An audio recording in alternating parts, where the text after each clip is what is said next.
Sahabat hantu digital, kembali lagi bersama Tona Dandi dan Enoh, 3 pendaki pemecah misteri. Sebelum lanjut video, jangan lupa di-subscribe dulu dong. Episode 1, Suara dari Lembah Mati. Tona, Enoh, dan Dandi adalah sahabat lama yang sudah terbiasa muncak bersama. Kali ini, mereka memilih Gunung Telaga Jaya, gunung yang tak terlalu populer karena konon memiliki banyak jalur lama yang sudah ditutup dan cerita mistis seputar hilangnya pendaki beberapa tahun lalu.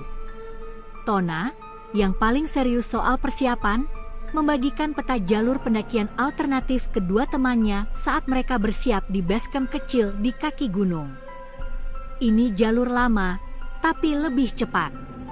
Kalau cuaca bagus, kita bisa sampai pos 3 sebelum gelap, katanya sambil menyalakan rokoknya.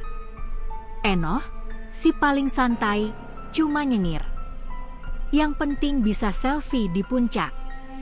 Dandi lebih pendiam, tapi matanya mengamati kabut tipis yang mulai turun. Setelah berpamitan pada penjaga base camp tua, mereka mulai mendaki melalui jalur lama yang sudah dipenuhi semak-semak. Udara dingin, suara jangkrik masih ada, tapi makin dalam mereka masuk hutan, suara alam seolah menghilang. Enoh sempat berhenti. "Bro, kok hening banget ya? Kayak bukan di hutan." Tona menjawab, namanya juga hutan tua, nggak semua rame. Tapi Dandi memperhatikan sesuatu, tidak ada suara burung sama sekali. Saat mereka melewati pohon besar yang tumbang melintang jalur, Enoh sempat berseloroh, kayak portal ke dunia lainnya. Mereka semua tertawa, belum tahu kalau itu bukan sekadar lelucon.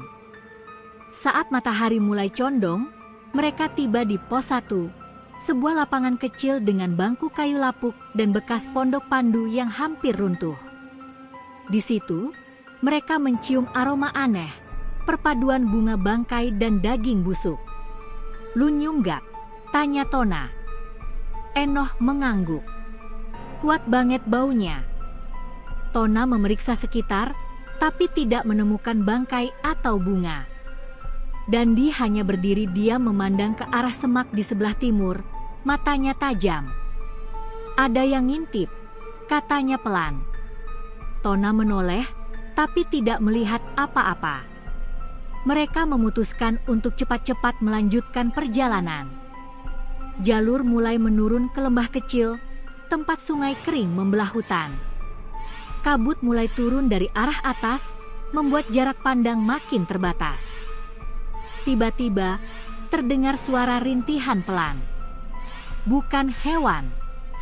Terlalu manusiawi. "Bro, denger gak?" tanya Enoh dengan suara bergetar. Tona mengangguk. Rintihan itu datang dari lembah di kiri jalur. Mereka mendekat pelan, menyalakan headlamp walau hari belum gelap sepenuhnya. Di antara kabut, mereka melihat sesuatu. Seseorang atau sesuatu sedang membungkuk di tepi sungai kering. Rambut panjang, bajunya lusuh, tapi kakinya gak menyentuh tanah. Dandi menarik baju Tona, "Jangan dideketin." Tapi Enoh, penasaran, memanggil, "Mbak, butuh bantuan." Sosok itu langsung mendongak. Matanya merah, lidahnya panjang, dan tubuhnya melayang ke arah mereka.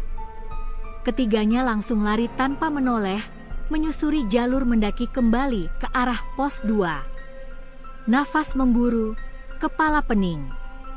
Suara tawa nyaring mengiringi dari belakang, kadang muncul dari kanan, lalu kiri, seperti mengepung. Tona sempat tersandung akar pohon dan hampir jatuh, tapi Dandi menariknya. "Jangan lihat belakang," teriaknya. Tapi Enoh tak tahan, ia menoleh. Dan tubuhnya mendadak kaku. Ia jatuh terduduk, matanya terbuka lebar, menatap kosong ke langit. Mereka akhirnya tiba di tanah datar sebelum pos 2 dan memutuskan untuk mendirikan tenda. Enoh masih diam membisu, tidak menjawab ketika dipanggil. Matanya tidak fokus, seperti sedang melihat sesuatu jauh di balik kegelapan. Tona menyalakan api kecil. "Kita gak bisa turun sekarang," katanya. Dandi mengangguk. Apapun itu tadi, itu bukan manusia. Lalu dari arah belakang, terdengar suara langkah pelan, ranting patah, dan suara lembut memanggil. Dora, no, sini main sama aku.